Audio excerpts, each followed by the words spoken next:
आज रात्री माझी देवाकडे ही प्रार्थना आहे, ए प्रॉफिट विदाउट ऑनर, देवाचा सेवक सन्मानाशिवाय ते बरं नाही वाटत. आणि म्हणून जोही देवाचा सेवक देवाने तुम्हाला दिलेला आहे त्याचा आदर करा.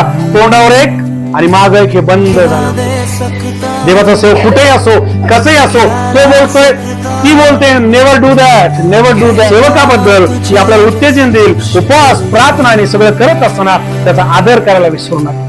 कधीच त्याला हात लावू नका, कधीच त्याला स्पर्श करू नका, कधीच त्याच्या विरुद्ध बोलू नका, कधीच देवाच्या सेवकाच्या विरुद्ध जाऊ नका. तो कसा आहे, कोण न्याय करेल? काय देवाचं वचन? जो संदेश त्याला संदेश म्हणून स्वीकारतो त्याला काय मिळतं? प्रतिफळ. आजपासून आपल्या पायाचा सन्मान करायला सुरू करा. आजपासून जो देवाने दास दिलेला आहे, जो तुमचे रात्रंदिवस आशीर्वाद घालतो त्याच्यावर प्रेम करायला सुरू करा. त्याच्यावर बोलणं बंद करा, त्याला उत्तेजन द्या, त्याच्या हात उचलून धरा, त्यासाठी प्रार्थना करा. त्याला सांगा, पालक साहेब कोणी तुमच्यावर असो किंवा नसो, मी तुमच्या बरोबर आहे.